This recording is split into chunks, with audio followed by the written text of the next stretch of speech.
Hello friends, മഴതോരും മുമ്പിലേക്ക് എല്ലാവർക്കും സ്വാഗതം. അങ്ങനെ റോബിച്ചനും ആൽബിയും കൂടെ പരസ്പരം സംസാരിക്കുകയാണ് കേട്ടോ. അലീനെക്കുറിച്ചുള്ള കാര്യം തന്നെയാണ് അവരുടെ മെയിൻ വിഷയം. അന്നേരം റോബിച്ചനോട് ആൽബി പറഞ്ഞു കൊടുക്കുന്നുണ്ട്, അതെ ഞാനൊരു കാര്യം പറയാം, അങ്ങോട്ട് ചെന്നിട്ട് അവിടെ ചെന്ന് നമുക്കൊന്ന് സംസാരിച്ചാലോ, എന്തെങ്കിലും കാര്യങ്ങളൊക്കെ അറിയാൻ പറ്റുമല്ലോ. അല്ലെങ്കിൽ തന്നെ അപ്പച്ചൻ പോയിട്ട് അതേപടി തിരിച്ചു വന്നതാ, ഇനി നമ്മൾ പോയി കഴിഞ്ഞിട്ടും എന്ത് സംസാരിക്കാനാ? അങ്ങനെയല്ല, ഇനിയിപ്പോൾ ലാലിച്ചായനോട് സംസാരിച്ചിട്ട് കാര്യമില്ലെന്ന് തന്നെ വെക്കുക. അങ്ങനെയാണെങ്കിൽ ആ പെണ്ണിനെ ഒന്ന് കാണാമല്ലോ, കണ്ടിട്ട് നമുക്കൊന്ന് ഭീഷണിപ്പെടുത്താം. അതല്ലേ നല്ലത്. എങ്ങനെ ഭീഷണിപ്പെടുത്താന്നാ? കൊല്ലാനും തല്ലാനും അല്ല, നമുക്ക് ചുറ്റും ഒരുപാട് ആളുകളുണ്ടെന്നും, പള്ളിയിലച്ഛനും പിന്നെ വികാരിയച്ഛനും പോലീസും മറ്റുള്ള ആൾക്കാരും നാട്ടുകാരും കൗൺസിലർമാരും ഒക്കെ കൂടെ കൊണ്ടുപോവാം. എന്നിട്ട് അവരൊക്കെ ഉണ്ടെന്നും പേടിപ്പിക്കണം. എല്ലാവരും ചുറ്റിൽ നിന്ന് കുറേ ശല്യം ചെയ്യുമ്പോഴേ അവൾ ഇവിടുന്ന് ഓടിക്കോളും. എന്തായാലും കുളത്തൂപ്പുഴ അവൾക്കൊരു സുരക്ഷിത സ്ഥാനമല്ല എന്ന് മനസ്സിലായി കഴിഞ്ഞാൽ പിന്നെ ഓടിക്കൊള്ളുമല്ലോ.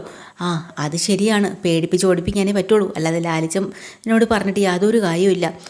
അവളെ ഓടിക്കാൻ പോയ അപ്പച്ചനെ വരെ പൂട്ടിലാക്കി എന്നാണ് പറയണത്. അതൊക്കെ അവരുടെ കാര്യം, പക്ഷേ നമുക്കിങ്ങനെ വിട്ടുകൊടുത്താലൊന്നും പറ്റത്തില്ല. അത് ശരിയാണ്. അങ്ങനെ അവർ തമ്മിൽ സംസാരിച്ചുകൊണ്ടിരിക്കുമ്പോഴാണ് നമ്മുടെ റാണിമോൾ അങ്ങോട്ട് വരുന്നത് കേട്ടോ, ആൻസിയുടെ കൂടെ. അപ്പോൾ ആൻസി പറഞ്ഞോണ്ട്, അതെ റാണിമോൾ പറയാ ടോണിച്ചനെ ഒന്ന് കാണണമെന്നാണ് പറയുന്നത്. ടോണിച്ചൻ ഇവളെന്തിനാ കാണുന്നത്? എന്തിനാടി നീ കാണുന്നത്? നിന്നെ ഉപേക്ഷിച്ചിട്ട് പോയതല്ലേ അവൻ, പിന്നെ എന്തിനാ കാണുന്നത്? എന്നെ ഉപേക്ഷിച്ചിട്ടൊന്നും പോയില്ല, എനിക്ക് എൻ്റെ ടോണിച്ചായനെ കാണണം. ടോണിച്ചായനെ എന്നെ വലിയ ഇഷ്ടമാണ്, പിന്നെ വലിയ ഇഷ്ടം. നിന്നെ വേണ്ടാന്നും പറഞ്ഞ് അവൻ കളഞ്ഞിട്ട് പോയതല്ലേ. എടി, അവന് നല്ലൊരു കല്യാണം ആലോചിച്ച് അവൻ്റെ കൂടെ നിന്നെ ഞങ്ങൾ കെട്ടിച്ച് വിട്ടതല്ലേ. അവൻ നിന്നെ കോഹിനൂർ രക്തം കൊണ്ട് നടക്കും പോലെ അല്ലേടി നിന്നെ കൊണ്ടു നടന്നത്, അത്ര സ്നേഹത്തോടു കൂടി. എന്നിട്ടോ പിഴച്ചുണ്ടായ കുഞ്ഞിന് വേണ്ടിയിട്ട് സ്വന്തം ജീവിതവും നശിപ്പിച്ച് കളഞ്ഞിട്ട് ഇറങ്ങി പോന്നിരിക്കുന്നു അവന്. അതുകൊണ്ടല്ലേടി നിന്നെ കളഞ്ഞിട്ട് പോയത്. നീ എന്തിനാ കൊച്ചിനെ അന്വേഷിക്കാൻ വേണ്ടി ഇങ്ങോട്ട് വന്നത്? അതുകൊണ്ടല്ലേ ഇതൊക്കെ സംഭവിച്ചത്. അവനും ഇപ്പം നിന്നെ വേണ്ടാതായി. അപ്പോൾ ഉടനെ റോബിച്ചൻ പറയുന്നത്, അല്ലെങ്കിലും കഷത്തിരിക്കുന്നതും പോയി ഉത്തരത്തിലിരിക്കുന്നത് എടുക്കാനും പറ്റിയിട്ടില്ല, അങ്ങനെയൊന്നുമില്ല. എന്നാൽ പിന്നെ ഒരു കാര്യം ചെയ്യ്, എനിക്ക് എൻ്റെ കുഞ്ഞിനെ തിരിച്ചതാ. അതെങ്ങനെ തരാനാടി? നിൻ്റെ കൊച്ചി ചത്തുപോയില്ലേ മഞ്ഞപ്പിത്തം വന്നിട്ട്? ഇല്ല, അങ്ങനെയൊന്നുമില്ല, എവിടെയോ ഉണ്ട്, എനിക്ക് ഉറപ്പാണ്. എനിക്കെന്നാൽ എൻ്റെ ടോണിച്ചനെ വേണ്ട, പകരം എൻ്റെ കുഞ്ഞിനെത്താ എന്ന് റാണിമോള് പറയാട്ടോ. എടി, നിനക്കൊരു വീക്കം കൂടി ഞാൻ വെച്ച് തന്നാലുണ്ടല്ലോ, നല്ലൊരു ജീവിതം ഞങ്ങൾ ഉണ്ടാക്കി കൊടുത്തിട്ട് അത് നല്ലപോലെ ജീവിക്കാനും പോലും അറിയാതെ വീട്ടിൽ വന്ന് നിൽക്കുന്ന ഭ്രാന്തു അഭിനയിച്ചും കൊണ്ട് അവളുടെ കൊച്ചിനെ വേണമെന്ന്.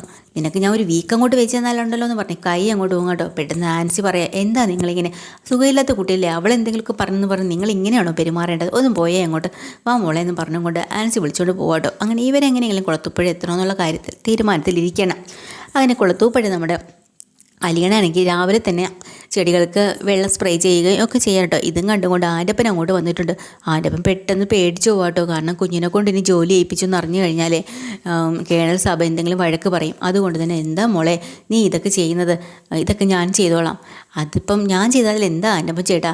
അങ്ങനെയല്ല, സാബ് കണ്ടുകൊണ്ട് വന്നാൽ വഴക്ക് പറയും. ഇതൊക്കെ അത്ര വലിയ പണിയാണോ? അങ്ങനെ വലിയ പണിയൊന്നുമില്ല. പിന്നെ അല്ലെങ്കിൽ തന്നെ വഴക്ക് പറഞ്ഞാൽ വഴക്കൊന്നും പറയത്തില്ലെന്നേ. അഥവാ അങ്ങനെ പറഞ്ഞാൽ ഞാൻ പറഞ്ഞു എന്ന് പറഞ്ഞാൽ മതി. അല്ല, അതൊന്നും ശരിയാവില്ല കുഞ്ഞ്, ഞാൻ ചെയ്തോളാം. എങ്കിൽ പിന്നെ ഇതൊക്കെ രാവിലെ ചെയ്യേണ്ട പണിയല്ലേ, പിന്നെ എന്താ ചെയ്യാത്തത്? അല്ല അത് കുഞ്ഞ്, അപ്പം പിന്നെ ദേവി ഇതൊന്നും സാബിനോട് പറഞ്ഞേക്കല്ലേ, ഞാനത് ഇനി മുതൽ കറക്റ്റായിട്ട് ചെയ്തോളാം. ഇതൊക്കെ പോയി പറഞ്ഞു കഴിഞ്ഞാൽ പിന്നെ എൻ്റെ പണി പോവേ. അതുകൊണ്ടാണ്. അങ്ങനെ നിൽക്കുമ്പോഴാണ് കാറിൻ്റെ ഹോണടി സൗണ്ട് കേൾക്കുന്നത് കേട്ടോ. കാറ് കാണുമ്പോൾ തന്നെ അലീനയ്ക്ക് മനസ്സിലാവുന്നുണ്ട് അപ്പച്ചൻ്റെ കാറാണെന്ന്. അപ്പോൾ അലീനയുടെ മുഖത്ത് ഭയങ്കരമായിട്ട് സന്തോഷം കേട്ടോ. അങ്ങനെ ആൻ്റപ്പൻ ചേട്ടൻ്റെ കയ്യിൽ ആ സ്പ്രേയറൊക്കെ കൊടുത്തിട്ട് ഓടി വരുവാണ് കേട്ടോ അപ്പച്ചൻ്റെ അടുത്ത്. എടി, ഞാൻ വരുന്നത് നോക്കി നിൽക്കാറുന്നല്ലേ നീ? എനിക്കറിയായിരുന്നു ഇന്ന് അപ്പച്ചൻ വരുമെന്നുള്ള കാര്യം. ഞാനിങ്ങനെ നോക്കിയിരിക്കായിരുന്നു. ഇവിടുന്ന് പോയിട്ടേ എത്ര ദിവസമായി, എന്നിട്ട് ഇപ്പോഴാണോ വരുന്നത്? എടി, ഞാനൊരു അടി വെച്ച് തന്നാലുണ്ടല്ലോ. എന്തിനാ?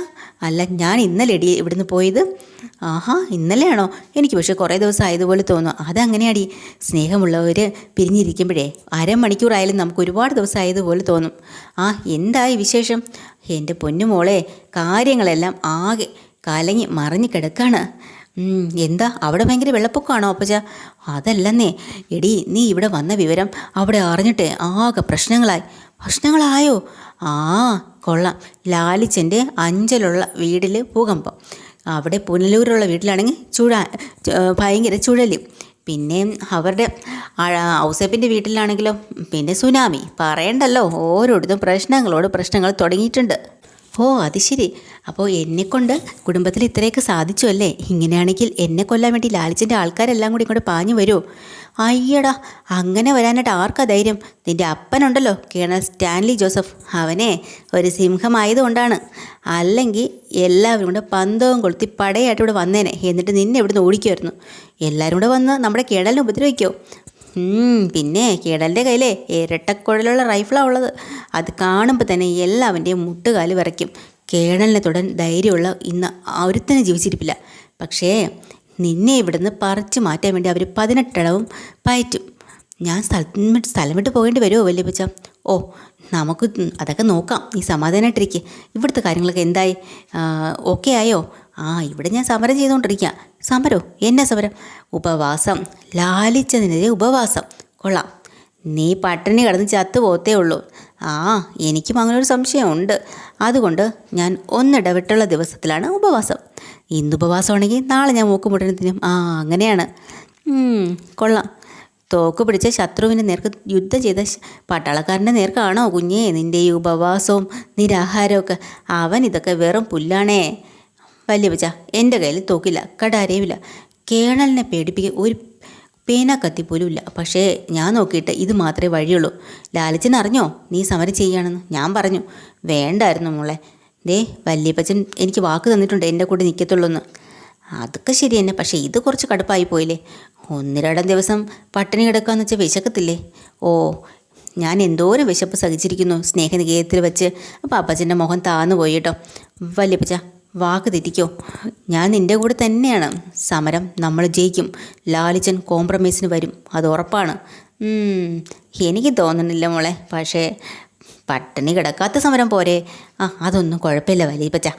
എന്തായാലും ഞാനൊന്ന് ലാലിച്ചനെ കണ്ടിട്ട് വരാം മോളെ എന്നും പറഞ്ഞുകൊണ്ട് അപ്പച്ചൻ അങ്ങോട്ട് പോവാണ് കേട്ടോ. അങ്ങനെ അപ്പച്ചനകത്തേക്ക് ഒന്ന് ലാലിച്ചനെ വിളിക്കുമ്പോൾ ലാലിച്ചൻ ചോദിക്കുന്നുണ്ട്, ഇതെങ്ങനെ പെട്ടെന്ന് വന്നേ? ഇന്നലെയല്ലേ ഇവിടുന്ന് പോയത്, അതോ മെനഞ്ഞാന്നോ? അതൊന്നും എനിക്ക് ഓർമ്മയില്ല. ഞാനിങ്ങ് തിരിച്ചു പോന്നു. ഞാനിങ്ങ് വന്നില്ലെങ്കിലേ നിങ്ങൾ അപ്പനും മോളും തമ്മിലുള്ള പിണക്കൊക്കെ തീരോ? ഇത്രയും ദിവസമായി, ഒരു ദിവസം കഴിഞ്ഞു, എന്നിട്ടും നിങ്ങൾ തമ്മിൽ സംസാരിക്കുക മറ്റോ ചെയ്തോ എന്ന് അപ്പച്ചൻ ചോദിക്കാനായിട്ടോ. ഇല്ലയെന്ന് പറയാണ്. അതെ, ഇല്ല, എനിക്കറിയാം. നീ ആരാ മോയ്? അവളാരാ മോള്? കാട്ടയ്ക്ക് നിൽക്കും രണ്ടുപേരും. അപ്പച്ചൻ അറിഞ്ഞോ? അവളെ എന്നോട് സമരം ചെയ്യുക, അതിന് ഉപവാസമെന്ന് പേരിട്ടിരിക്കുന്നു. ഗാന്ധിജിയെ പോലെ. അല്ലെങ്കിലും അദ്ദേഹമല്ലേ ഇതൊക്കെ കണ്ടുപിടിച്ചത്, സത്യാഗ്രഹവും നിരാഹാരവും ഒക്കെ. സ്റ്റാൻലിയെ മര്യാദ പഠിപ്പിക്കാം എന്നാണ് അവളുടെ വിചാരം. സ്റ്റാൻലിയുടെ സുപ്പീരിയേഴ്സ് വിചാരിച്ചിട്ട് പോലും എന്നെ മര്യാദ പഠിപ്പിക്കാൻ പറ്റിയില്ല. പിന്നെയാണോ അലീന? നീ ആ മര്യാദ പഠിക്കില്ലെന്ന് എനിക്ക് നന്നായിട്ടറിയാം. പക്ഷേ ഇന്നലെ വന്ന ചിന്നമ്മയ്ക്ക് അറിയോ? അപ്പോൾ സ്റ്റാൻലി പറയുന്നുണ്ട്, ഇവിടുത്തെ ഡിസിപ്ലിനൊക്കെ തീരുമാനിക്കുന്നത് ഞാനാണ്, അല്ലാതെ അലീനയല്ല. അപ്പച്ചൻ നമുക്കിടയിൽ വക്കാലത്ത് പറയാനൊന്നും വരാൻ നിൽക്കണ്ട. ഞാനതൊന്നും അല്ല വരുന്നേ. ഒറ്റയടിക്ക് തന്നെ അപ്പച്ചൻ പ്ലേറ്റ് മാറ്റിയിട്ടുണ്ട് കേട്ടോ. അലീനയോട് പറഞ്ഞു, അലീനയുടെ സൈഡേ ഞാൻ നിൽക്കത്തുള്ളൂ. ഇവിടെ വന്നിട്ട് സ്റ്റാൻലിയോട് പറയാം, നീ പറയുന്നതിന് അപ്പുറം ഞാൻ പോവില്ല. പിന്നെ അലീന ഈ ചെയ്യുന്നതൊന്നും ഒട്ടും ശരിയല്ല. ഇങ്ങനെ ഉപവാസം കിടക്കേണ്ട യാതൊരു കാര്യമില്ല. പിന്നെ ഒരു കാര്യം ഞാൻ പറയാം. ഇനിയിപ്പോൾ നിങ്ങൾ തമ്മിലുള്ള വഴക്കും പ്രശ്നങ്ങളൊന്നും അവസാനിക്കുന്ന ലക്ഷണമൊന്നും തോന്നുന്നില്ല. പക്ഷേ ഇതിനൊരൊറ്റ വഴിയേ ഉള്ളൂ. എന്താണ്? നീ പറയണത് പോലെ അവൾ കേട്ടില്ലെങ്കിൽ വേണ്ട, അവൾ പട്ടിണി കിടക്കട്ടെ എന്ന് വെക്കണം. എന്നാലും അപ്പച്ച, കുറച്ച് മെലിഞ്ഞു പോവില്ല അവൾ? മെലിയട്ടടാ, പറഞ്ഞാൽ കേട്ടില്ലെങ്കിൽ അങ്ങനെ തന്നെ വേണം. അഹങ്കാരം ഒന്ന് കുറയുമല്ലോ. പിന്നെ അവസാനത്തെ ഒരു വഴി ഞാൻ പറയട്ടെ. ഇവളെ എവിടുന്ന് കൂട്ടിക്കൊണ്ടുവന്നത് അവിടെ തന്നെ തിരിച്ചു കൊണ്ട് വിട്ടേക്ക്. അനുസരണയില്ലാത്തൊന്നും നമുക്ക് വേണ്ടടാ. എന്താ അപ്പച്ച ഈ പറയുന്നത്? അത് ശരിയാവില്ല. എന്ത് ശരിയാവുന്നത്? അവിടെ അമ്മേരെ വീട്ടിൽ നിന്നല്ലേ ഇങ്ങോട്ട് വന്ന ആ പാലാക്കാരനല്ലേ പറഞ്ഞത് അവളെ എപ്പോൾ വേണ്ടാന്ന് പറഞ്ഞാലും തിരിച്ചു കൊണ്ട് അവിടെ കൊണ്ടാക്കിയൊക്കെ? പറഞ്ഞ അനുസരണയില്ലാത്തതിനൊന്നും നമുക്ക് വേണ്ട. അതുകൊണ്ട് നീ ഒരു കാര്യം ചെയ്യ്, അവിടെ കൊണ്ടാക്ക്. അല്ലെങ്കിലും അമ്മേരെ ആളുകൾ തന്നെയാണ് നല്ലപോലെ നോക്കേണ്ടത്. അവർ നോക്കിക്കോളും. നമ്മൾ എന്തിനാ ഈ തലവേദനയൊക്കെ എടുത്ത് ചെവി കെട്ടി വെക്കുന്നത്? കല്യാണ പ്രായമായ പെണ്ണാണ്. ഇതിപ്പോൾ കെട്ടിച്ചു വിടുന്നത് എല്ലാം നമ്മളെ തലയിലാവും. അതിനേക്കാളും നല്ലത് അവളെ കൊണ്ടുവിടുന്നതില്ലേ. അപ്പോൾ ഉടനെ സ്റ്റാൻലി പറയാം കേട്ടോ. പിന്നെ ഞാനൊരു കാര്യം പറയാം. എൻ്റെ മോൾക്ക് വേണ്ടി എനിക്ക് ആരുടെ അവകാശത്തിൻ്റെ ആവശ്യമില്ല. അവൾക്ക് വേണ്ടിയിട്ടുള്ള കാര്യങ്ങളെല്ലാം ചെയ്യാൻ എനിക്കറിയാം. പക്ഷേ കൊല്ലപ്പള്ളിക്കാർക്കും ഉണ്ടേ അവളുടെ അടുത്തൊരു അവകാശം. അത് മനസ്സിലാക്കണം. എന്തവകാശം? കൈക്കുഞ്ഞായിരുന്നപ്പോൾ അവളെ ഉപേക്ഷിച്ച് കളഞ്ഞതല്ലേ? അവർക്കെന്ത് കടമ? അവരങ്ങനെ ചെയ്തുകൊണ്ടല്ലേ എൻ്റെ മോൾക്ക് ഓർഫണേജിൽ കഴിയേണ്ടി വന്നത്. അതോർത്താൽ എനിക്ക് അവരോട് ശത്രുത ഈ ജന്മത്തിൽ തീരില്ല. ബ്ലഡി റാസ്കൾസ് എന്നിങ്ങനെ പറയുമ്പോൾ അപ്പച്ചൻ പറയാണ്, വേറെ ഒന്നുകൂടെ നീ ഓർക്കണം. അവരാണ് നിൻ്റെ മകളെ നിൻ്റെ കയ്യിൽ ഏൽപ്പിച്ചത്. അല്ല, അതവരല്ല, ബാലചന്ദ്ര മേനോൻ. അയാളൊരു നല്ലവനായതുകൊണ്ടും മാന്യനായതുകൊണ്ടും അവളെ എനിക്ക് തിരിച്ചു തന്നു. അവളിലുള്ള അവകാശം എന്നിലും മാത്രമേ ഉള്ളൂ. ഓ എന്നും പറഞ്ഞുകൊണ്ട് എന്ത് തോന്നിയവാസം ഉണ്ടെങ്കിലും നമ്മളിങ്ങനെ സഹിക്കേണ്ട ആവശ്യമൊന്നുമില്ല. സംരക്ഷിക്കാൻ നിനക്ക് അവകാശമുണ്ട്, ശാസിക്കാനും നിനക്ക് അവകാശമുണ്ട്. അത് ശരിയാ. എന്നാൽ നീ ഉറപ്പായിട്ടും പറ അവളോട് ഇങ്ങനെയുള്ള തന്തയില്ലായ്മ കാണിക്കുന്നത് ശരിയല്ലെന്ന്. അല്ല അപ്പച്ച, അത് എങ്ങനെ പറയും? അവൾ ചിലപ്പോൾ ഇവിടുന്ന് പോയാലോ? അവൾക്ക് എന്നോട് വലിയ ആത്മബന്ധമൊന്നും ഇല്ലല്ലോ. കുറച്ച് ദിവസങ്ങളല്ലേ ആയുള്ളൂ എന്നെ കണ്ടിട്ട് പോലും. എടാ, അങ്ങനെ തുമ്മിയായി തെറിക്കുന്ന മൂക്കാണെങ്കിൽ അങ്ങ് പോട്ടെന്ന് വെക്കണം. നിനക്കും അവളോട് അത്ര ആത്മാർത്ഥമൊന്നും ഇല്ലല്ലോ. ഇങ്ങോട്ട് എത്രയുണ്ടോ അത്രയും മതി, അങ്ങോട്ട് പോരെ. രണ്ട് തമ്മിൽ കുറച്ച് വ്യത്യാസമുണ്ട് അപ്പച്ച. മക്കൾക്ക് അപ്പനോട് സ്നേഹമുണ്ടാവണമെങ്കിൽ അപ്പൻ മക്കളെ സ്നേഹിക്കണം. എന്നാൽ മക്കൾ അപ്പനെ സ്നേഹിച്ചെങ്കിൽ അപ്പനും മക്കളോട് സ്നേഹം ഉണ്ടാവും. അതെ, നീ പറഞ്ഞത് വളരെ ശരിയാണ്. പക്ഷേ ഇത് നീ വിട്ടുകൊടുക്കരുത്. പെൺപിള്ളേർക്ക് ഇത്രയും പിടിവാശി കൊള്ളത്തില്ല. ഇന്നലെ ഇവിടുന്ന് പോയ അപ്പച്ചൻ വാസ്തവത്തിൽ എന്നെ കാണാനാണോ ഇങ്ങോട്ട് എഴുന്നള്ളിയത്? ആണോന്ന്? ദേ ഇങ്ങോട്ട് നോക്കിയാൽ ചിന്നമ്മയെ കാണാൻ വേണ്ടിയിട്ടല്ലേ ഇങ്ങോട്ട് വന്ന്? അവളോട് കൂട്ടുകൂടാൻ വേണ്ടിയിട്ടല്ലേ? അപ്പച്ചാ, എൻ്റെ അടുത്ത് എന്തിനാണ് ഈ അഭിനയമൊക്കെ കാട്ടിക്കൂട്ടുന്നത്? അപ്പോൾ നിനക്കെല്ലാം മനസ്സിലായി അല്ലേ? മനസ്സിലായി. കള്ളത്തരം കൈ വെച്ചുകൊണ്ട് അങ്ങ് തട്ടി വയ്ക്കാം അല്ലേ? ഞാനെന്താ പൊട്ടനാണോ? എന്നാൽ നിനക്ക് ശരിക്കും മനസ്സിലായിട്ടില്ല. ഞാൻ നിനക്ക് ശക്തമായ പിന്തുണയുമായിട്ടാണ് വന്നത്, അതിശക്തമായ സപ്പോർട്ട്. എനിക്കെന്തിനാ അപ്പച്ചൻ്റെ സപ്പോർട്ട്? പുഴുങ്ങി തിന്നണോ? മോനെ, നീ ഒരുപാടങ്ങ് അഹങ്കരിക്കില്ലേ? റീത്താമ്മ ഇവിടുന്ന് പോയിട്ട് അഞ്ജലി ചെന്ന് അവളുടെ ആൾക്കാരെല്ലാം വിളിച്ചു വരുത്തി അലീനയുടെ പ്രശ്നം ചർച്ച ചെയ്തുകൊണ്ടിരിക്കുക, അറിയോ? ഇവിടെ ഒരു അണുബോംബ് വിട്ടാലോ എന്ന് വരെ അവർ ആലോചിക്കുക. പോരാഞ്ഞിട്ട് നമ്മുടെ ബന്ധുക്കാരെയും സ്വന്തക്കാരെയും ഒക്കെ വിളിച്ച് വിവരങ്ങളെല്ലാം പറഞ്ഞിട്ടുണ്ട്. അത് നീ അറിയുന്നുണ്ടോ കാര്യങ്ങളൊക്കെ? പിന്നെ ഈ അലീനെ എങ്ങനെ ഓടിച്ചു വിടാം എന്നാണ് അവർ കൂട്ടായി ആലോചിക്കുന്നത്. ആൽവിയും റോബിച്ചനും കൂടെ എന്നെ പിടിച്ച് വിഴുങ്ങിയനെ. അലീനയുടെ കാര്യത്തിൽ ഞാൻ നിനക്ക് കൂട്ടി നിന്നു എന്ന് പറഞ്ഞുകൊണ്ടാണ് എന്നോട് കരി. ഔസേപ്പച്ചൻ അവിടെ ഇല്ലാത്തതുകൊണ്ട് അവൻ്റെ അട്ടകാസം ഞാൻ കേൾക്കേണ്ടി വന്നില്ല. ഓ അത് ശരി. അവരെല്ലാവരോടും ഇങ്ങോട്ട് വരാൻ പറ, ഞാൻ മറുപടി കൊടുക്കാം. ഇങ്ങോട്ട് വരാൻ അവർക്ക് പേടിയാ. നീ പട്ടികളെ അഴിച്ചു വിട്ട് കടുപ്പിച്ചാലോ എന്ന്. നീ അങ്ങനെയൊന്നും ചെയ്യത്തില്ലെന്ന് എനിക്കല്ലേ അറിയാലോ. ഞാൻ നിനക്കൊരു പിൻബലമായിട്ട് നിൽക്കാൻ വേണ്ടി വന്നതാ. എനിക്കാരുടെയും പിൻബലം വേണ്ടെങ്കിൽ വേണ്ട. ഞാനിപ്പോൾ അലീനോട് എന്താ പോയി പറയേണ്ടത്? ഒന്നും പറയണ്ട, അവളെ കയറ്റാതിരുന്നാൽ മതി. ശരി എന്നും പറഞ്ഞിട്ട് അപ്പച്ചൻ സ്റ്റാൻലിനെ ഒന്ന് സൂക്ഷ്മമായിട്ടൊന്ന് നോക്കുകയാണ്. അങ്ങനെ അതെല്ലാം കഴിഞ്ഞ് അപ്പച്ചൻ നേരെ അലീനയുടെ റൂമിലേക്ക് വരിക. അപ്പം അലീന ചോദിക്കുന്നുണ്ട്, കേണലോട്ടുള്ള സംസാരമൊക്കെ കഴിഞ്ഞാൽ? കഴിഞ്ഞു. എന്നാ പറഞ്ഞു കാര്യങ്ങളൊക്കെ? എന്ത് പറയാൻ, അവൻ അമ്പിനും വിലിനും അടുക്കുന്നില്ല.